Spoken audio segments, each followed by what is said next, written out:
This is the War Room with PMAC, presented by Chiefs Focus. On this show, PMAC and you provide you front office insight into crafting a championship caliber team for the Chiefs. They are identifying the right pieces to possibly meld together to lead to success this upcoming season.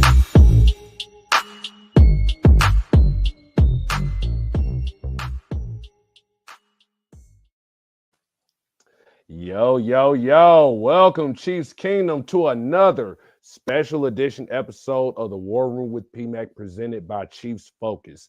You guys don't have Thiz tonight. My co-producer and my host, Thiz, you, the letter, not the word, but he's running the show in the background.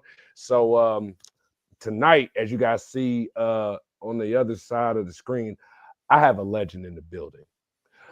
A guy who is a well-known Chiefs legend, not only for backing up one of the greatest tight ends in history, Tony Gonzalez, but also, in my opinion, the greatest blocking tight end in NFL history, in my opinion. This man exemplifies what tight ends need to succeed in the National Football League, as he did, and he is forever loved in the kingdom for his contributions on and off the field. And I'll present to you none other than former Chiefs tight end and co-host of Chiefs Concerns, Jason Dunn, everybody. Yeah, man. Appreciate it, brother. Yes, sir. Yeah, man. Happy to be here, my brother. Happy to be here. I appreciate the invite.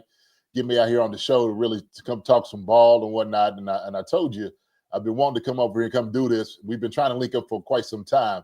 So it finally is here. And I can't be more than ecstatic to get out here right now to talk a little bit of ball with you, brother. Good seeing you, though. Good seeing you, man. So absolutely. And right now I'm actually posting this live on Facebook and also Twitter live as everybody jumps on, man, because this is definitely a special episode. But yeah, I'm glad that you're on, man. That's great. And we're just glad to have you on here, man. And it's an honor to host a Chiefs player, whether he's a former player or a current player, whether from the past or the present, on this episode. And with that being said, ladies and gentlemen, we are officially less than a week away. And as you know, the title of this show is called The War Room, the same title as the room where 32 teams, including the Chiefs and their front office staff, will decide the fate of about 300 players and determine where these players will be selected. The remaining 100 plus players who aren't drafted will sign undrafted free agent deals to prove their worth. These next 6 days, like every other draft, will reshape every team's chances of going to the Super Bowl, especially for us, the kingdom, trying to return to the promised land. So let's dive into, so tonight is going to be a special episode. We're going to do 2 segments. And since you're here, Jason, when we talked about it off site, I wanted to talk about something really real quick. And we always do a special news segment called That's News to Me. But we wanted to mention, before we get into your segment, Harold Fanning Jr. visited the Chiefs last week. As we all know, Harold Fanning Jr. is a consensus All-American tight end for Bowling Green. He was on Kay Adams' show, and he mentioned that he had visits with the Broncos, the Lions, the Browns, and the Chiefs. And as you know, Fanning Jr. and I heard you and Marcus Dash on Chiefs Concern. Shout out to Marcus. Talk about him on the show. He set impressive records last year, man. 117 receptions, 119 yards per game. He was the MVP of the 68 Ventures Bowl, setting tight end records. I mean, 213 yards and 17 receptions, I believe, in a game. And he was Bowling Green's first consistent All-American, setting 21 records. But despite all that, Penn State's Tyler Warren won the John Mackey Award. And so what's your thoughts about Fanning visiting the Chiefs, and what do you think about how that reshapes their draft board and what they're looking for? Or do you just think they're just bringing them in on a visit? Because, based off of your own personal experiences, what can you tell me in the kingdom? Well, I mean, it's primarily this. When teams bring you in on a visit, that means they're serious about you. That means that you're on the draft board. They're really looking at you. That you're absolutely a product that they're thinking of. Like, if you're available, they may take you, depending upon your availability, but of course, like their need. To be honest with you, man, he's such a talented guy. What he's been able to do in college, catching the football, man. You see, setting all the records. I mean, he's got all the tools. He's got all the tools. The thing is, what limits him is he's primarily a pass catching tight end. That's what he's going to do. He's going to catch the football, catch the rock. And so we know this is probably Travis Kelce's last dance. We understand that, and Travis, I think he's at least alluded to that he wants to go out on the shield. And so what would be probably the most ideal thing is bringing another young tight end to the room. Besides, we had Noah Gray and our Jared Wiley, but getting another tight end here that could replace Travis down the road, because we do a lot of multiple tight end sets. We understand that offensively, scheme wise. I think that would be a great move. And having a Harold Fanning Jr. like that here, who could get open, is good in man, good in zone, catches the football well, man. He gets up the field. I was talking on my show about how he runs, man. He runs a little, had a little funny run, but man, that joker get up the field, man. He's good. He's good at what he does. But I like him. I do like him. And like you said, if the Chiefs brought him in, man, they're real serious about it. They really are. So it'll give obviously Patrick Mahomes another target, and he's going to catch the football. So little undersized, P-Mac, a little undersized. That's the thing about it. Like I said before, he's not going to be utilized in the blocking game. He's not going to be attached blocking on the line, but I think he'll get the job done. Absolutely. I agree with you 100% on that. And, I look at the top 30 visits, and those visits are like the most important, especially the formal and informal visits at the combine, or let's say the Senior Bowl, the Shrine Bowl. And you're right, he's undersized, but also Noah Gray's undersized as well. But you saw what Noah Gray did on the field. And when I see Harold Fanning Jr., I see not only a guy who has that great yard after the catch production and just great receiving skill set, as you say, what he does in zone when he finds those voids in the zone, just like what Kelce has done in the past. But his blocking, man, on tape, when I see, he's a dog, man. And it's like, remember the old saying, it's not the size of the dog, it's the size of the fight in the dog. And that's what I see in Fanning. Like, he's just got that fight in him.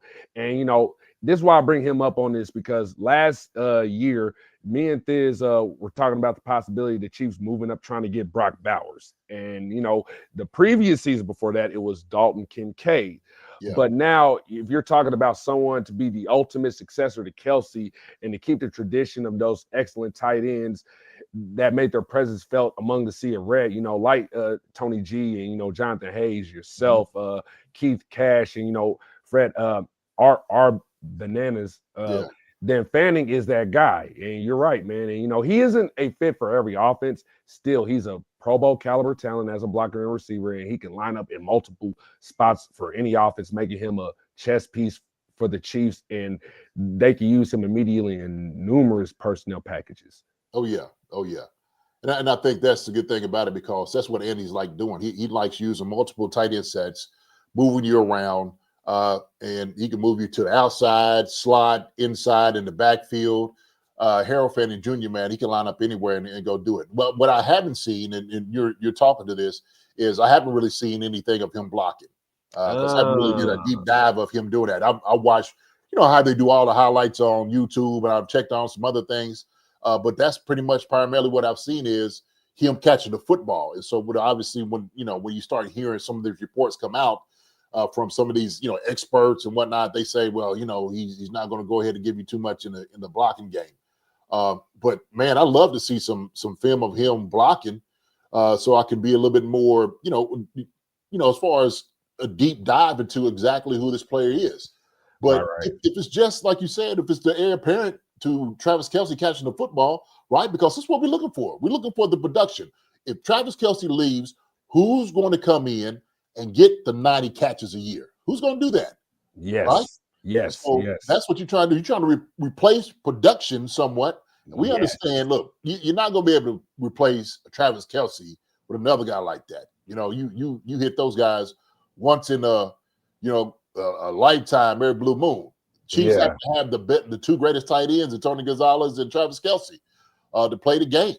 And so, having somebody like Harold Fanning Jr. coming in, and then some of these other guys that we're going to be talking about tonight as well, that he can help bring along, he could teach, give them a lot of toolage and things of that nature that can help them in a transition.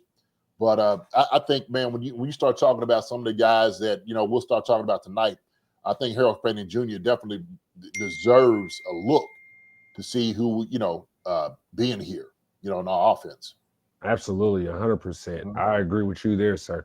So speaking of those other guys, we're about to actually move into that segment right now. So speaking of that, this segment I like to call Jason Dunn's top 5 tight ends, not named Harold Fanning or Tyler Warren or Loveland from Michigan, because those are the 3 outliers at the position. And, Fanning's visit before the draft highlights the Chiefs' search for the successor to Kelsey, as you just mentioned.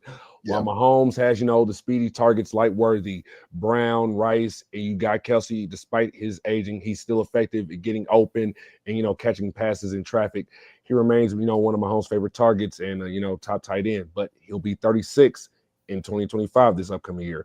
Still have Noah Gray, Jared Wiley, as you mentioned, Robert Tonyan, who was once Aaron Rodgers. Tonyan, yeah. Yep. One of Aaron Rodgers' top guys from the past few years as backups. However, Gray fits better as, tight end 2, and, Wiley was injured last season, and Robert, he hasn't performed well recently, over 30 ever since, but there's nothing to say that bad about him or anything else like that. There's a lot of circumstances going on in the NFL that happens with a lot of people, and there's times some people say it hits that wall, but there's still an opportunity to prove yourself. I mean, Alden Smith one time was 10 years out of football, and then he came back and still showed that he was that same guy from the past 10 years. And that was amazing to me when he did that with the Cowboys before. So hence the Chiefs might use one of their draft picks, number 95, to find Kelsey's eventual successor. Ideally, a possession receiver capable of reliable blocking. Fanning, Warren, Loveland are notable still for tonight's guest, you, Mr. Dunn. I've centered this segment around the players the Chiefs should consider if they had the opportunity to land one of these tight ends. And that being said, sir, in Chiefs Kingdom, who are Jason Dunn's 5 favorite tight ends for the NFL draft? My 5 favorite tight ends. So I'll go through them. Do you want me to just do the 5 and then talk about each one individually? Yes, sir. Talk? Okay, so my number 1 favorite tight end that I like a lot is Mason Taylor. Okay, Mason Taylor from LSU. We've been able to see him, what he's been able to do in college. He set an all-time record for tight ends receptions down at LSU. I think he was SEC the 3rd team. Look, he comes from NFL royalty. We understand that. His pops, his uncle, all played at a high level down in Miami. He's been around NFL football his entire life.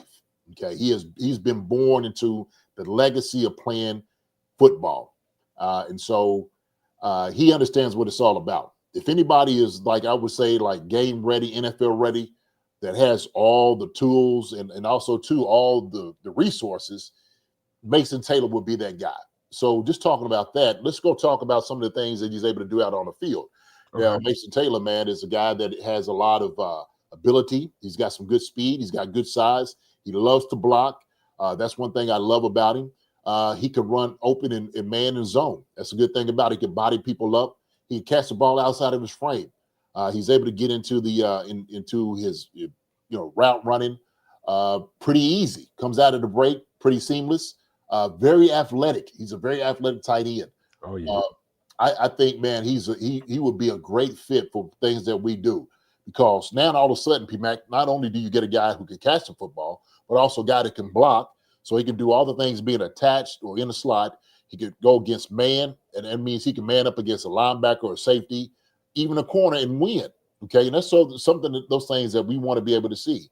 As far as offensively, how they ran everything down at LSU, coming up here to the Chiefs will be somewhat of a challenge, but I think it's something he'll pick up, fairly easy because of athleticism, and of course, as well, like I talked about, just that NFL cachet and caliber of his family.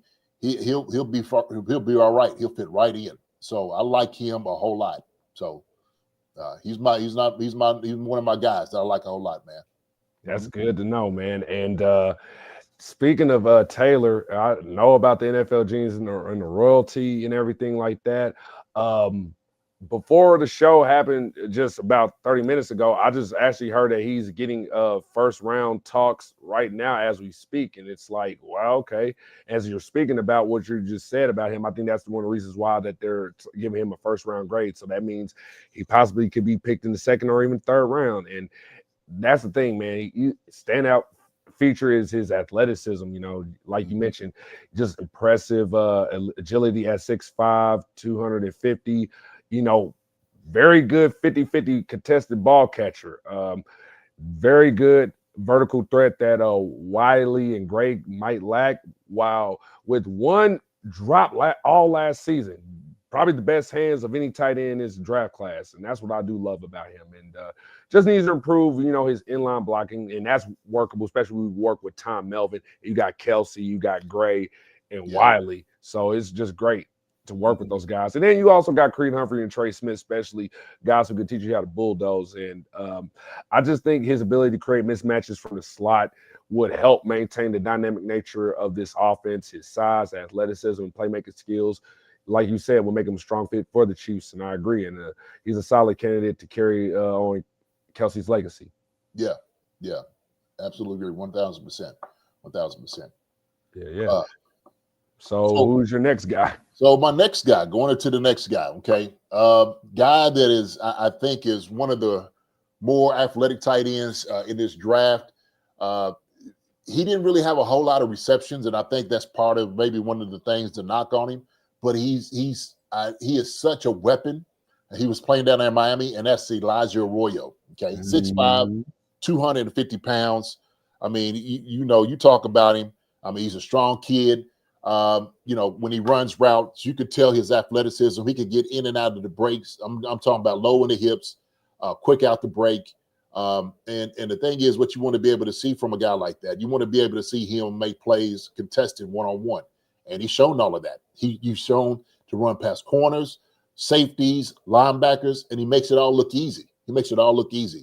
Obviously, when you have, Cam Ward and all the other type of weapons around him, he might get a little lost in the sauce somewhat. But the thing is, he was able to come out and produce. We was able to see it with the things that he was able to show at the combine. I mean, as far as like lifting, he didn't get to do too much of the running and stuff like that. Right. I seen his pro day. I watched Cam Ward's pro day, and I watched him specifically. And the things that he was running, I said, man, there's two guys out there that are that NFL ready. Maybe three of the guys that was actually running routes, but he was actually one of them. I think Rodriguez, the running back, and I got him at slot. I think they have him too. He was out there running routes. He looked really good too, as well. Mm-hmm. But you could tell, like Elijah Arroyo, he's in his element. He was in his element. And you could tell he's ready to ascend to the NFL. Now, when you watch him on film, he jumps off the screen. Why? Because he makes plays. He runs through tackles. He can get open. He's very elusive. Big body guy. Can he block? Sure, he can block. I think he's one of those guys that kind of has a size that you could put him in line. You could probably put him in the backfield. He could probably come in and try to do it all. But for me, an athletic guy like this that makes everything look so easy out there on the football field fits right into what we can do. And a guy and a mentor like a Travis Kelce can teach a guy like, hey, this is how you do it against man. This is how you do it against zone. This is how it's going to look different from college to the NFL. And I think in that transition, having a mentor like that could get him right up there to speed. I almost look at him like this, P-Mac. When we brought in what's his name last year, I can't think of his name. From Minnesota. I think you're talking about Tanyan. No, not Tanyan. We got rid of him. He was a first. Oh, Irv Smith. Irv, yeah, he reminds me so much of young Irv Smith, man. And we know. Yeah, because Irv was like one of the top 3 tight ends coming into the draft in 2019. Yeah, I remember. Yes, sir. And he reminds me so much of an Irv Smith, And look, we know the legacy of tight ends down there in Miami. And Elijah Arroyo, he fits right there with them. He really does. And so when you sit there, you start talking about tight ends and what they've been able to do.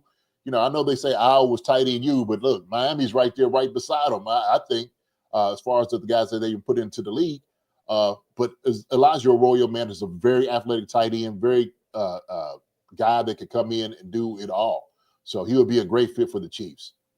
Yeah, man, I absolutely 100% agree with you because I've been watching him actually before the combine, watching him at the Senior Bowl. As a matter of fact, he was listed as the best route running tight end in his draft class, and just the way he runs his routes. And he was elected, I think, as the best tight end in Senior Bowl week. And seeing his work on film, like if the Chiefs select Arroyo, I hope he develops into like that skill Y tight end, as his strength lies in his ability to stretch the field vertically. He can be targeted downfield during play action, adding a vital element to the offense under Big Red. And while Arroyo, he needs to improve his blocking, just like Taylor needs to as well. Like a lot of guys need to improve a little something before they come into the NFL. It's more like, especially adjusting to the speed in the NFL. I mean, you might have done that in college, but when you get to the NFL, it's a whole different animal. And I learned that, especially going from high school to college, it's a whole nother level. Like Tupac said, there's levels to this. Levels to it. That's right. Exactly. No question about it. There's no question about it. So this would allow the Chiefs to use their tight ends more effectively. If you had Arroyo, hiding them during the runs, pairing him with Kelsey or Gray in the slot could increase the use of 12 personnel and boost the run game and the tight ends group's dynamic. So, yeah. He'll fit the bill, man. Like I tell you, and when you watch him, you listen to him, he has a lot of confidence, and I think he understands his ability. I think, when they have him rated as far as like with the NFL in the combine, they have him that he will be an eventual starter in the NFL. If not from like day one, he could come in, he could be that guy. So it tells you a lot. It tells you a lot. Absolutely. So who's your next guy on the list? Next guy I'm gonna go to, and I think so. These next guys, I've been watching this dude, and I've been impressed the more I've watched him. Like the past couple of weeks before then, I was doing kind of a deep dive into the tight ends to actually see, what was really out there. Before that, I didn't really. I just kind of watched a little bit. I'm like, okay, this guy right here who's being right, like you said, Colston, Warren, and all those dudes. Obviously, everybody kind of knew. But there was one guy that when I started watching him, I'm like, man, you know what? This dude right here is all right. He has something about him. So my next guy, man, from Clemson, man, is Jake Bringenstool. Okay, and for me, I think him 6'6", 241. You know what? We talk about, production. We talk about like pass catching tight ends. We talk about guys that could get open. Jake Bringenstool can do all those different things. And so when I was watching him, just kind of running his routes, kind of getting up the scene, he looks like an NFL tight end. He's long, 6'6", 241. He can get open. He's good against man. He runs pretty good routes. He's got very good hands. So everything I've seen on field, man, was really impressive. I think that, for them, I forgot who they had as a comp. But for me, being that frame 6'6", 241, it kind of reminds me of a Gesicki. That's what I was looking at when I see it. Yeah, that's what I saw too. Yeah. Yeah. So that's who you kind of remind me of a young Gesicki. And the thing is, Gesicki, he ain't gonna put his hands on nobody. That's not what they paying for, and he realizes that. He's like, look, I come here to catch balls, and that's it. So, and sometimes that obviously it's gonna be a check against him, but Bringenstool, hey man, I think he doesn't mind blocking. I've seen him do some blocking. I've seen him get up the field and put his hands on some folks. So for what he can bring to the table in the Chiefs, I think he fits right into the room of what we want, especially if you're sitting there talking about same thing, getting up the seam one-on-one in zones, finding it. I think he has a really good feel as far as how to get open, especially out there against zone and even on man.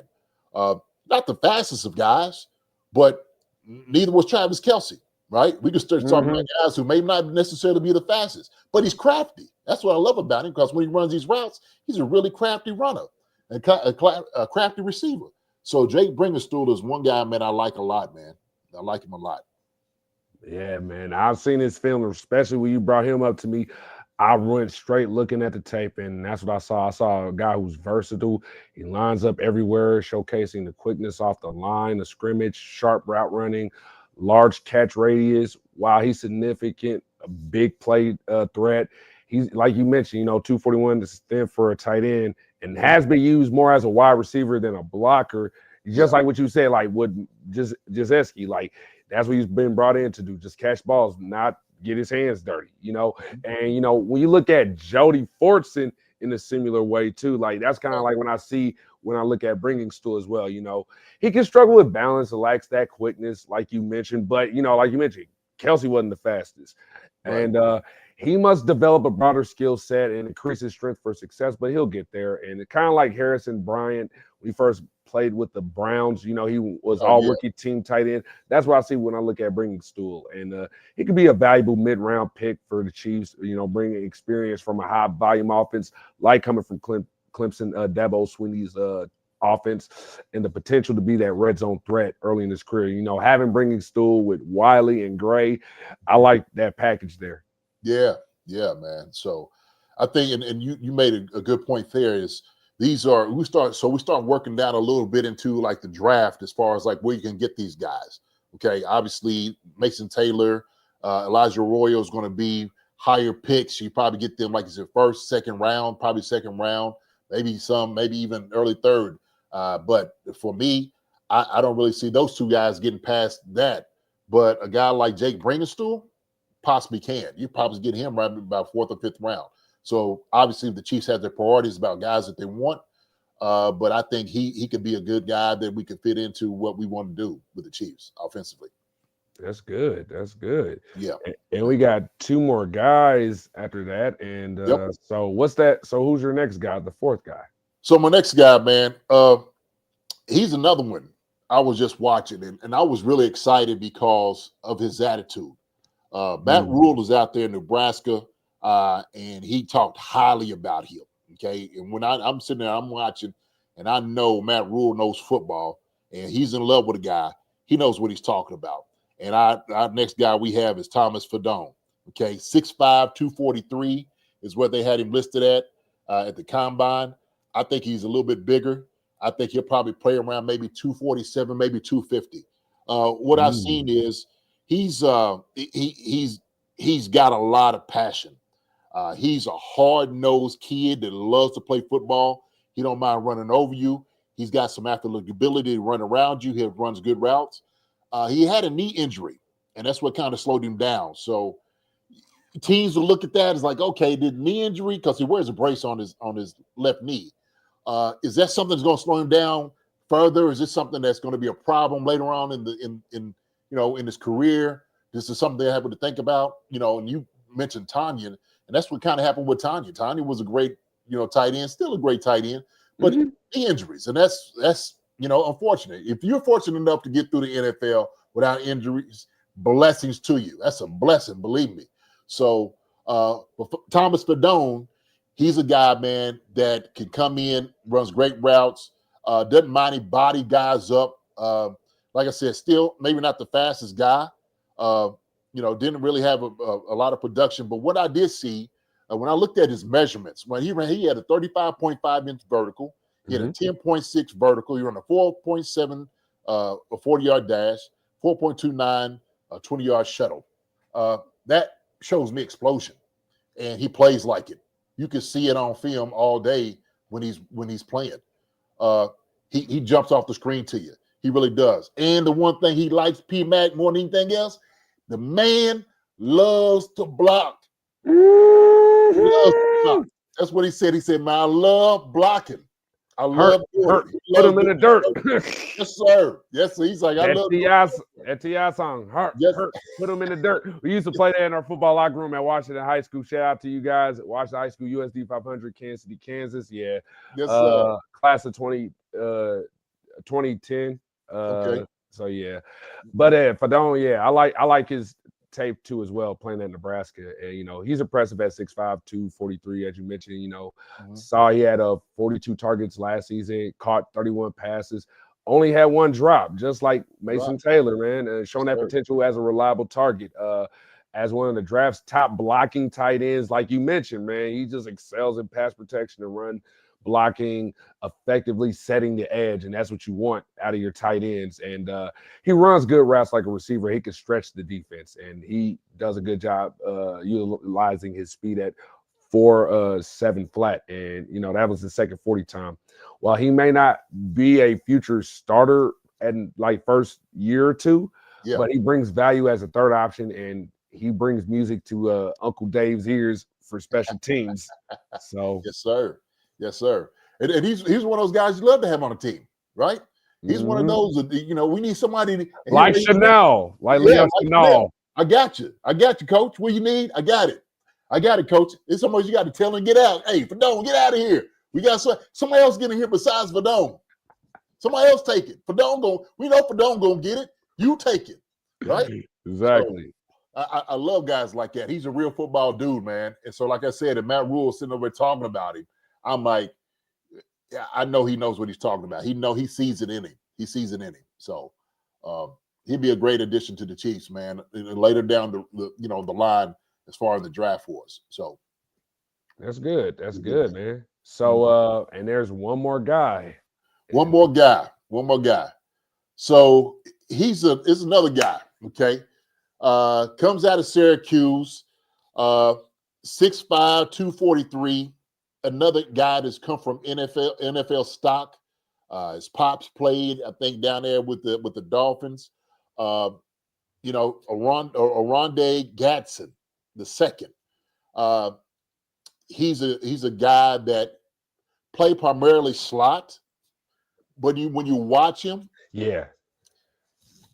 he runs great routes. He can go up and go get the football. 50-50 balls, you're going to go ahead and give it to him. He's more like a receiver. That's how he runs his routes. But he doesn't mind being big body up on guys. And when the ball's up in the air, he's going to go get it. It's like that ball is his. And what I love about it is you can tell he's a competitor. He's a competitor. So we talked about that production, right? We talked about the things that teams covet in a tight end. Well, they look for production. They look for the passion. They look for the toughness. And they look for, especially for a guy that can catch the daggone football. And he can do all those things. He can do all of them.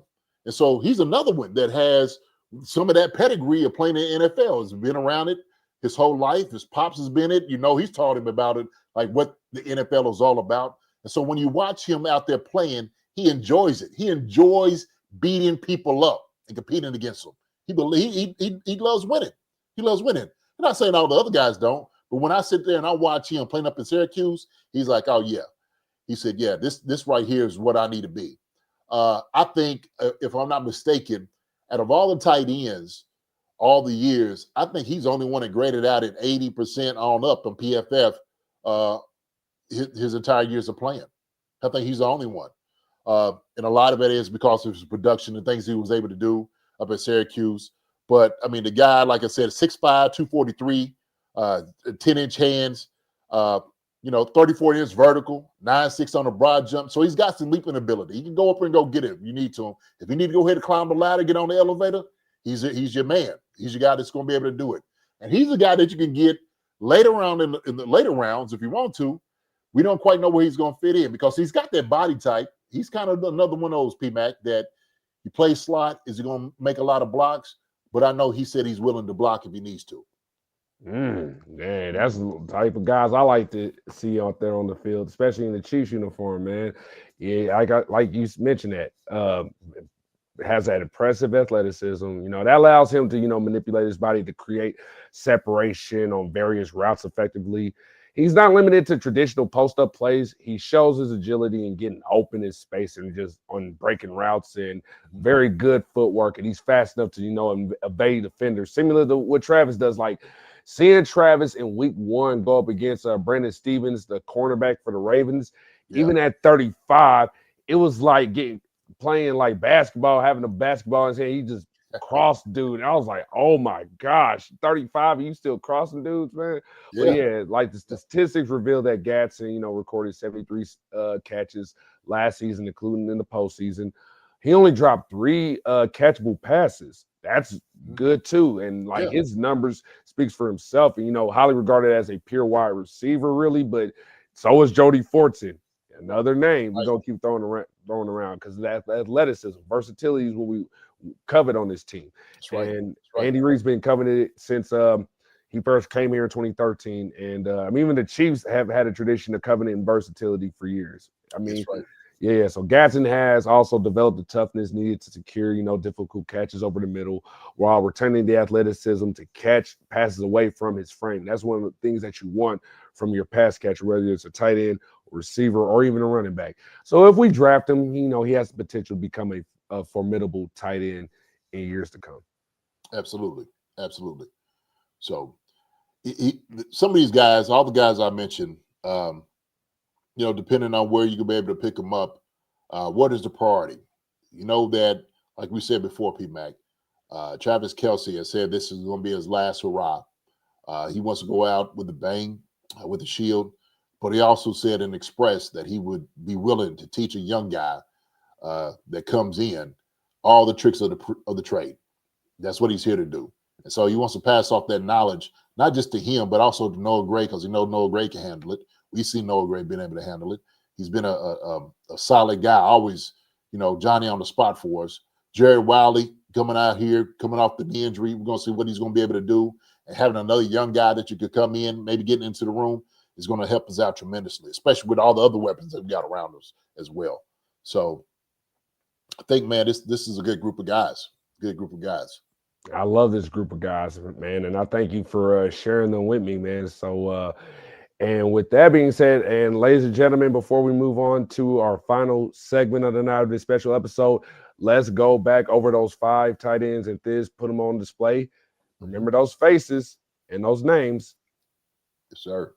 Whether they in the Chiefs uniform or uniforms for some other team, don't be surprised if they make an impact. And if they do, this is the episode that you guys should remember. And from that man right over there, Jason Dunn told y'all. So remember those names. Yes, sir. Yes. All right. And with that, here is our final segment of the night. And with this, as you as my special guest, sir, and as my unique guest, and let me excuse me for saying that, especially working in the disability rights community. I'm not going to say that term again. No.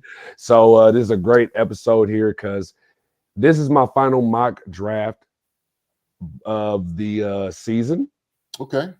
And with this one, last week, I did a trade down. Instead of doing the top like 31 or moving up, I traded down. And this time, I'm going to trade up this time in this draft because you got to, because this is those moves you got to make, especially if you're talking about best player available based off of the moves you made this offseason.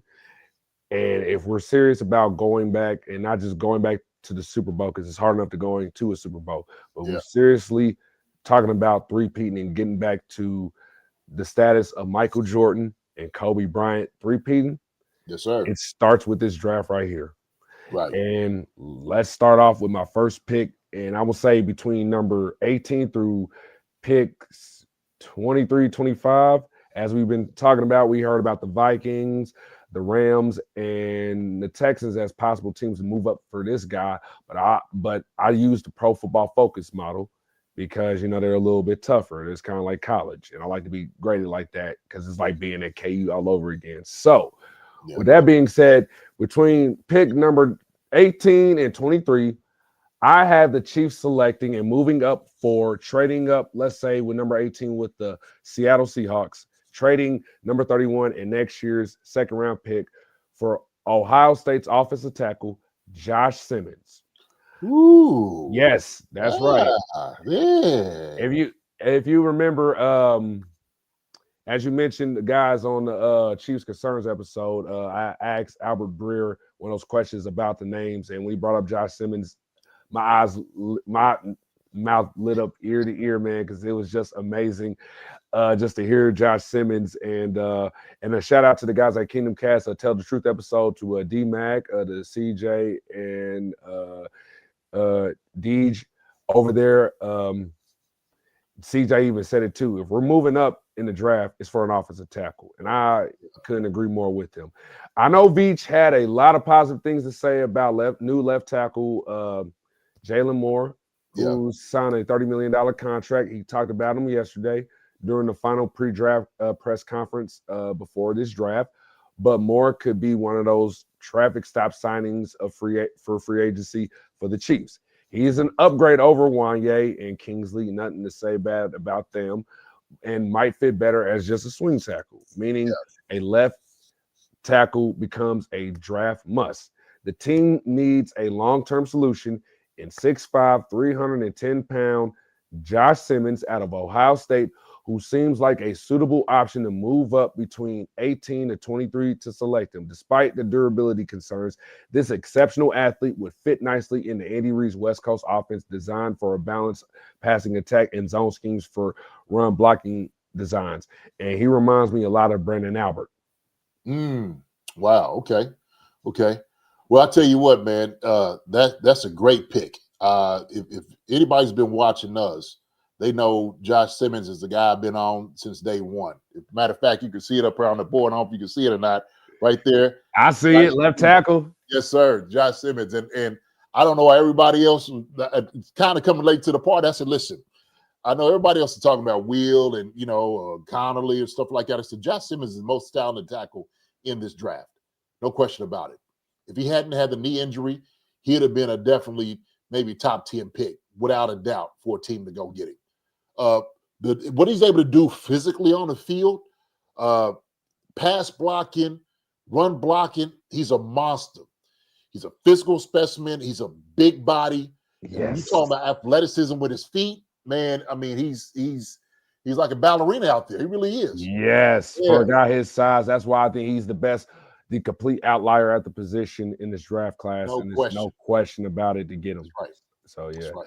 Yeah. So with pick number 63, this is more of a value pick, best player available pick. And when I was in the Pro Football Focus thing, I saw this guy, and the team took a chance on bringing back Mike Edwards, the soon-to-be 29-year-old, is still on a one-year deal, just like Brian Cook is on the final year of his rookie contract. Some might question Shamari Connor's reliability after 2 seasons, primarily in the slot, but we don't know what he's going to do now going back to being in the safety position now when we sign Fulton and having McDuffie going back into the slot. It makes sense to add a developmental option who could grow into a starter opposite Jayden Hicks. Penn State's Kevin Winston has an injury history, but could help depending on the situation. Winston Jr. is an explosive and twitchy and an outstanding athlete with fluid hips and a sideline-to-sideline range safety. His 2023 tape made him a first-round prospect. And with his recent injury complicates his projection, he remains one of the top safeties available if he fully recovers. Yeah, I think he's a good pick, man.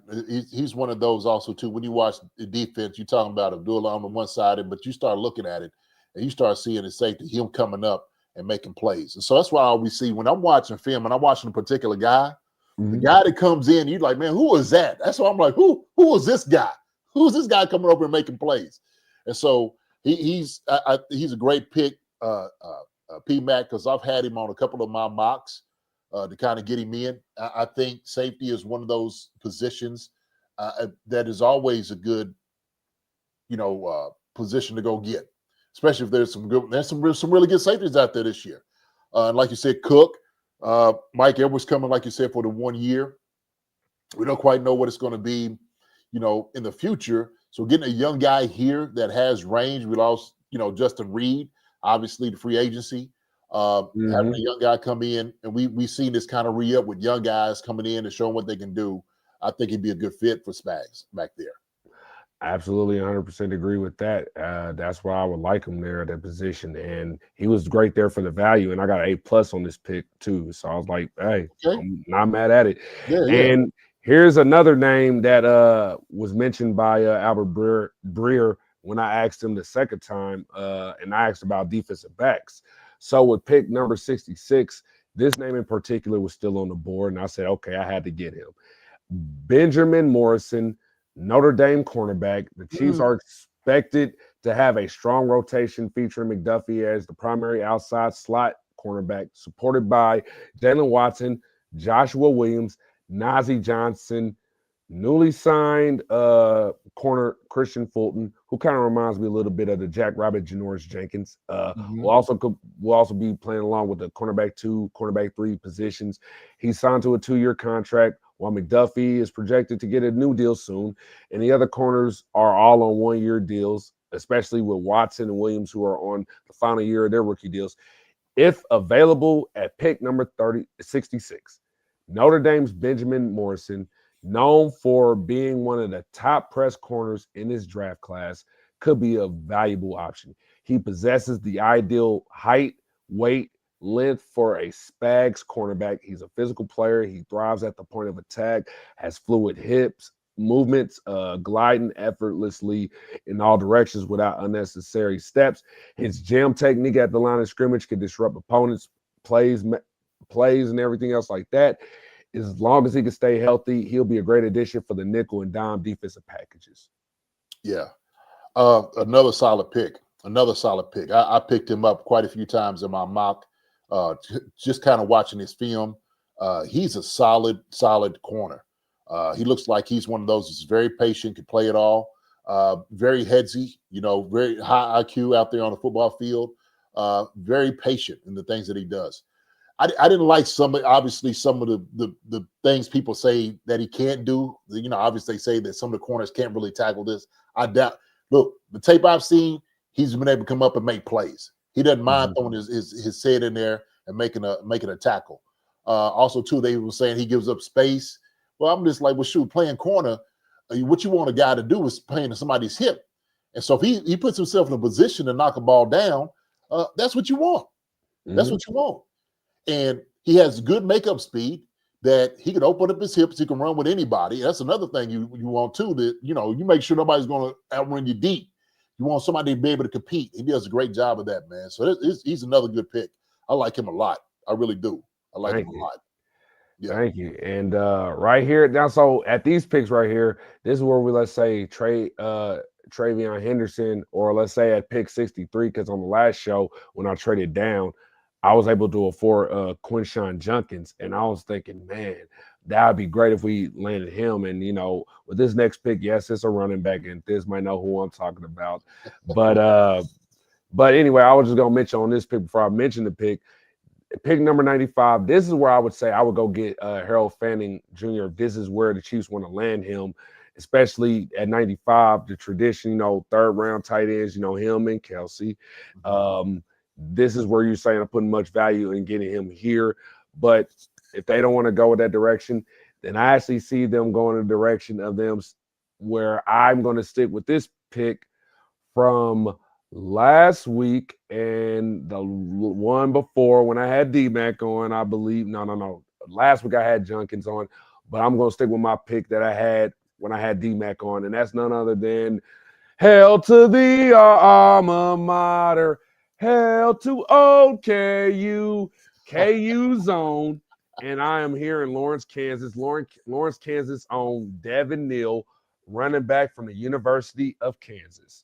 He showcases that versatility as a runner with excellent contact balance and power. He excels in short yardage situations and gap and zone schemes. He's done a lot more zone running. And I will tell you, watching him at KU, watch the KU and UNLV game when we were winning, and then we allowed UNLV to come back in the game. Was upset about that, but Neal showcased what I'm talking about here in this. Even though he ran a 4.58, that's okay.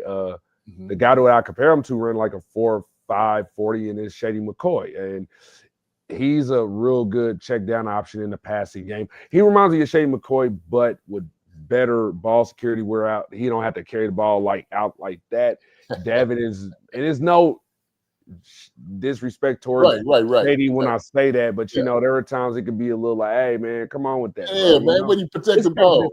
Yeah, it's a confidence that he had when he did that, but sometimes it can cost you, So Neal exhibits strong pass protection for a running back. His ball security and his adaptability highlight his potential as an NFL prospect. And just watching him reminded me of LaShawn McCoy because of the vision and the agility. He could replace Samaje Perine and Jared McKinnon's role as that third down running back even more to show that he's the future running back one of the Chiefs, enhancing their dynamic abilities in the open field and pairing him with Hunt and Pacheco will significantly strengthen this running back room. Yeah, I tell you what, he's watching him on film. He's sneaky smooth, and what I always look at for running backs is, their vision. Can he anticipate the holes where guys are going to be? And he does a great job of that, of kind of getting out of guys' ways. And he could fit in and out because of his size. Kind of playing a little peekaboo with jokers when he's out there running. I think he has, good size on him. Like you said, maybe the speed on it may be someone that's going to be a little questionable. But like here in the league, man, look, we know like 4, 5, 8. Hey, man, look, if he can go ahead and get up through, he's going to be able to get up through. We want to see chunks. We want to see yards. We want to see him catch the ball out the backfield. He can do all those things. And hit the hole. And he can hit protect the hole. your quarterback. Yes, he can. Yes, he can. So I like Devin Neal, man. I do like him. So I got some running backs that I do like. He's one of those that's kind of like in a thing with me, like, oh, okay, yeah, we get him. I think it's a good pick, especially at that place right there. So I'm fine with it. Looks good. I also like Damian Martinez if that's where they want to go in that direction at this pick too as well. Like he's a really good guy. Yeah. Martinez is good. Yeah. Mm-hmm. So with this one, I decided to trade pick number 133 away to get more value for lower picks. So I traded to the Baltimore Ravens. So I was able to get picks 183 and also I believe let me make sure I got that right. Yeah, picks 203. So I was able to land 2 extra picks. And with pick 183, I decided to get defensive lineman Tyron Ingram Dawkins from Georgia. I hope my guy Jason Barrett from SAC is watching. There's a guy named Jason that I work with at SAC, and I hope he's watching tonight, man. And he's a diehard Georgia fan and everything. Sometimes he switches between Chiefs and Eagles. No, but anyway, I was just messing with you, bro. But I love you, bro. But anyway, regardless of whether Jerry Tillery, who's on a 1-year deal, has a breakout season, the interior line and even some aspects of the outside requires some additional strength and versatility. Improved defensive line performance enhances the effectiveness of pass rushers Chris Jones, Charles Omenihu, and George Karlaftis, and Mike Dana. Retaining Omenihu and Pennell was smart. Though both are on 1-year deals, Ingram Dawkins possesses the potential to solidify this group for the long term, as his contribution to the Chiefs involves trading number 133 to gain more valuable late round selections for targeted desired players, just like Ingram Dawkins. I mean, he's like 6'2", 87. He could play the edge. He could play the inside technique, similar to Charles Omenihu. When I watch his tape and I watch his measurables, he reminds me of Jay Ratliff, who played for the Cowboys and the Bears in the past. Okay. Yeah. You know what? I don't know too much about him. I haven't really watched a whole lot of film on him. I'm going to go check and see how good he is. Obviously, man, he played in Georgia, so we know Georgia's always going to have some athletes. That goes without saying. And so usually those guys, you do a pretty good job because you go to Georgia, and you know that you go to Georgia, D-line is somewhere that you're going to try to, at least snatch a dude up out of, right, and find a diamond in the rough. So he might be one of those guys, man, 6'5", 276. He's got good athleticism from what it shows right here, 36-inch vertical, 10-4. That shows explosion right there. And so if he has very violent hands, how is he as far as in his pass rush? He got pretty good, like as far as a mix of moves. Is he good against the run or the pass? Like what is he? What is his forte? I don't think he puts up like many like sack numbers, but when I look at his potential and I look at the measurements, I see similar like to Chris Jones. Chris didn't put up that many sack numbers like we know him as today at Mississippi State, coming out of Mississippi State. So I look at his potential similar to Chris Jones, his trajectory, excuse me. Yeah. It could be just like that. That's why I made the comparison to Jay Ratliff, because Jay Ratliff was selected in the 7th round. And that's the same trajectory as Ingram Dawkins. And here's a guy who could be a 7th round guy who turns out to be a star player. You're like, oh, wow, where did this guy come from? He didn't do that well like at Georgia. He contributed, and that's probably why, because of that skill set. But, you know, he's in college, and it depends on, like, which program you're at. If you get to the pros, especially get with a great coach, let's say Joe Cullen in particular. Joe Cullen, man, to get him right. Man, Joe Cullen. This loves Joe Cullen, man. I love him too, man. And you just get him with Joe Cullen, you'll see what I'm talking about. So, Okay. Yeah. So with the last pick from the Ravens trade, pick number 203 in the 6th round, I added another defensive lineman, Nebraska's Ty Robinson, to bolster the defensive line alongside Chris Jones, and also adding him to pair him with Ingram Dawkins. Robinson has excelled on the defensive line at Nebraska, playing in 60 games with 47 starts since his redshirt season in 2019. At 6'5", 288, he possesses the size to excel at various positions. After having 12 and a half tackles for loss and 7 sacks last season, he's been recognized as, I think, one of the top leaders at Nebraska last season.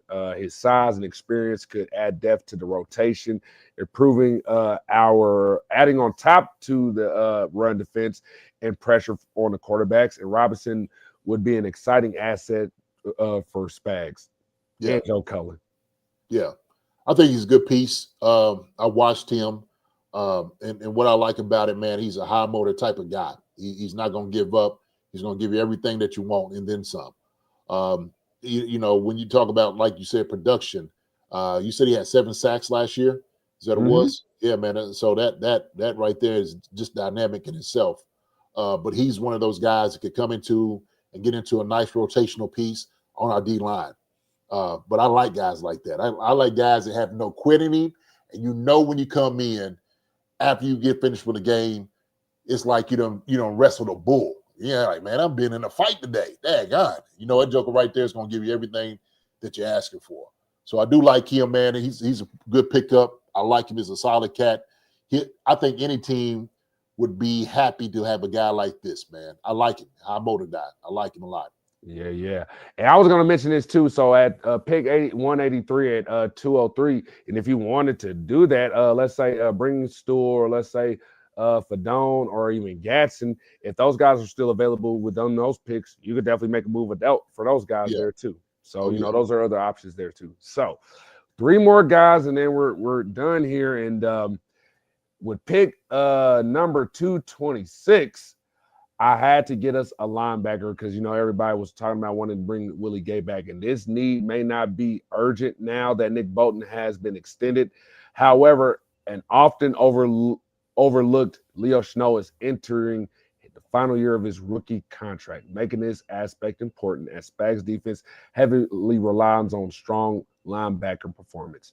Spags likes favoring a strong coverage player to complement Bolton, or to implement the dime defense similar to how Ben Neiman operated previously.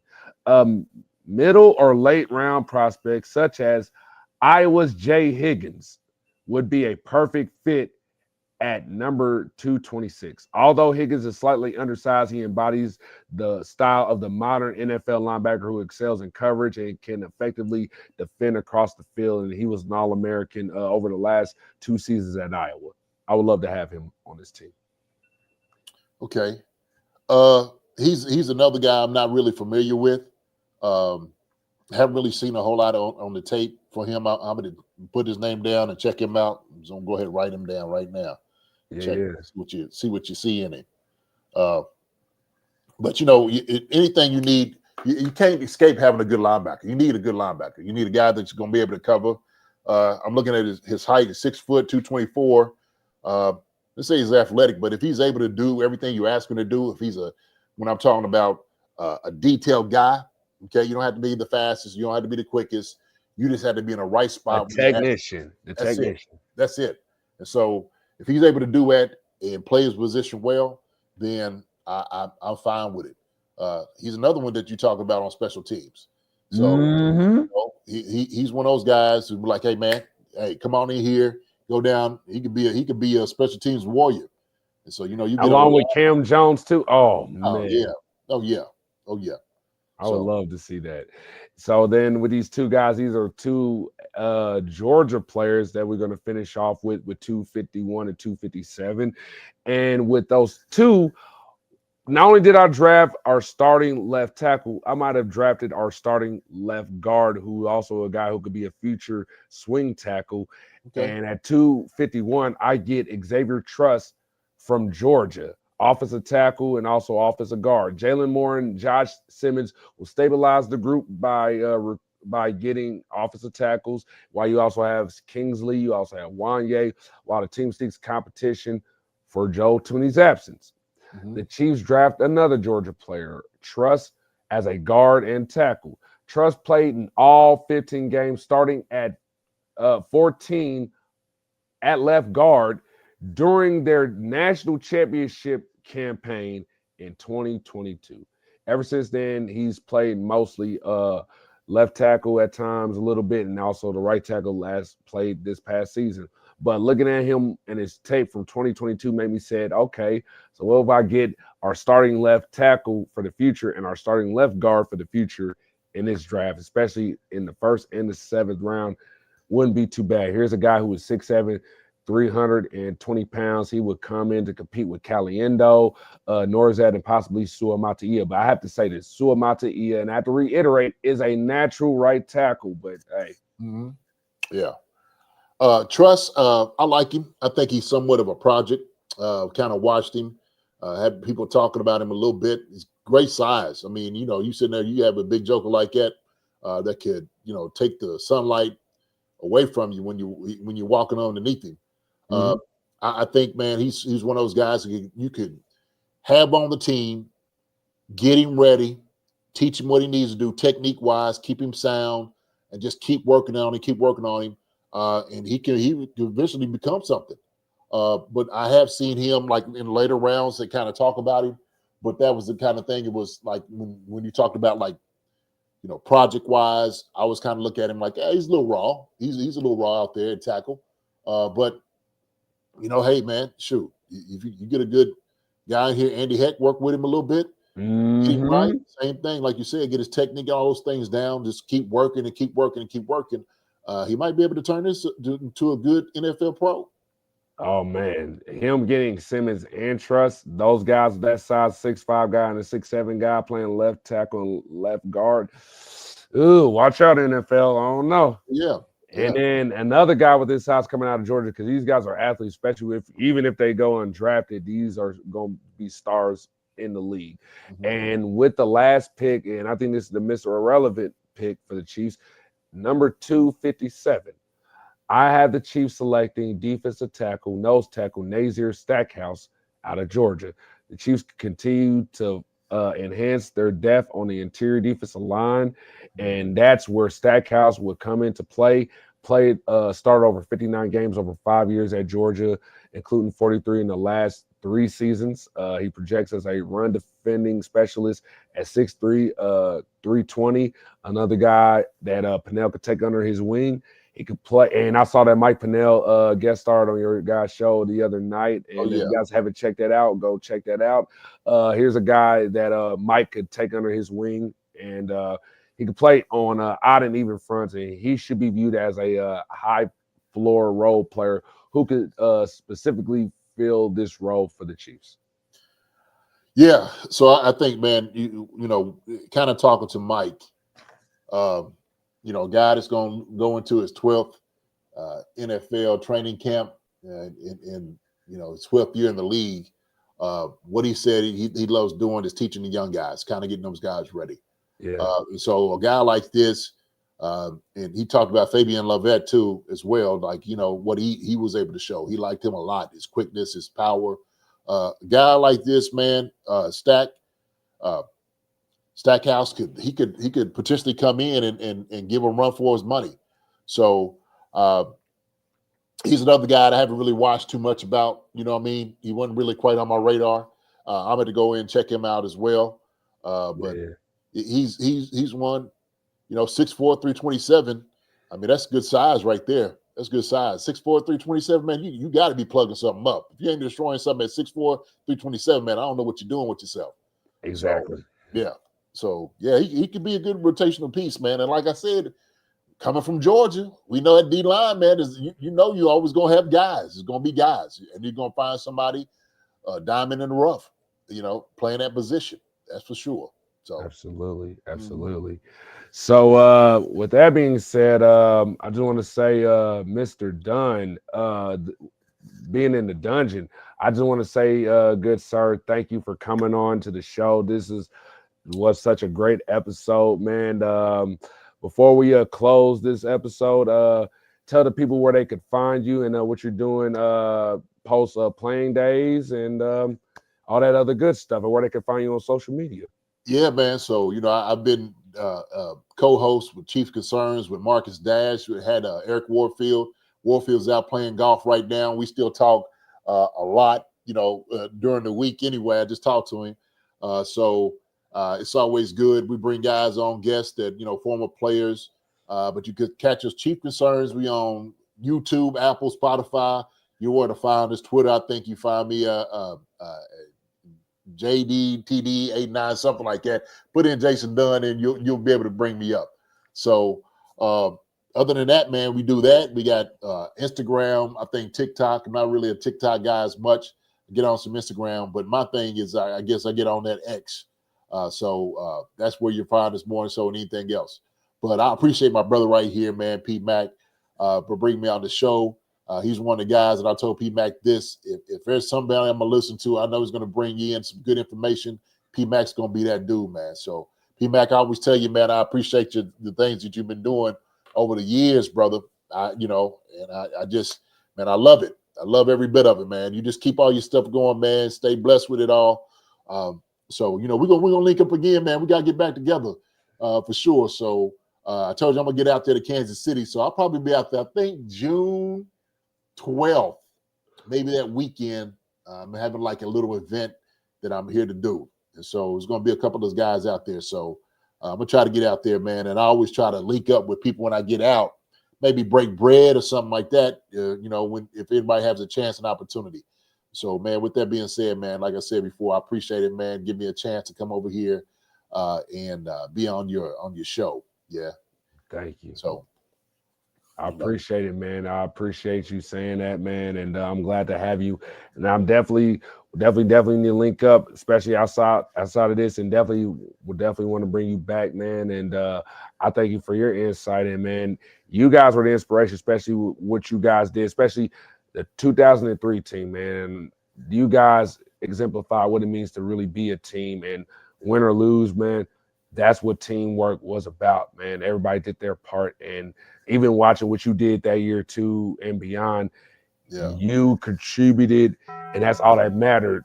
And teamwork makes the dream work, like I always say. Yes, sir. Especially at SAC, and I know that was something that was said in the Chiefs locker room, and also another model that was also said in the Chiefs locker room: fear nothing, attack everything, and let's go into that mindset into this NFL draft, baby.